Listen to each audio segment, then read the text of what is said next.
By ons kies ons John Deere elke dag. Ons werk al vir meer as 10 jaar met die 6M reeks en ons is baie tevrede met wat die trekker vir ons bied.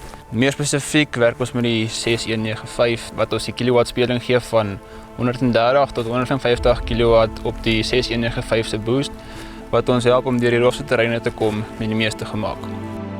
In verband met die radkas het ek 'n command quad en ek het 'n power quad. Dit maak nogal die werking van die trekker fantasties en hulle is lekker rats en vinnig. Die power quad is die ou staatmaker en die command quad is 'n nuwe ding wat nou onlangs in die mark ingebring is wat die operateur die geleentheid gee om die trekker in vol outomaties te hê. Wat beteken die trekker kies sy rad self as ook sy revolusies om die trekker op die mees ekonomiese manier op die ligte vragte te laat hardloop en om hom te kan manueel hardloop op die swaarder vragte. En met die trekker se 390 liter diesel tank is daar regtig geen rede vir die trekker om deur die dag te staan nie. Hulle is so 143 kW, so agteruit John Deere planter trek hulle baie lekker.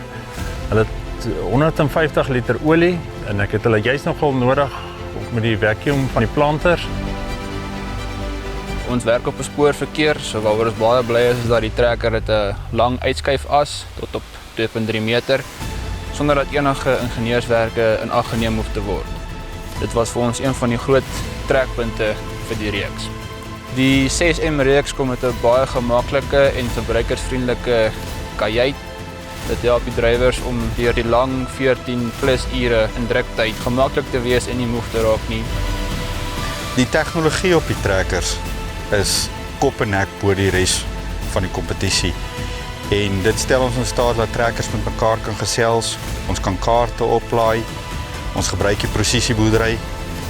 Planttyd kan jy nie staan nie, so daai betroubaarheid is dan van kardinaal. Alles, die werk fantasties, hy het baie krag, sy herverkoopwaarde is fantasties, so nee, ek is baie beïndruk met die trekker.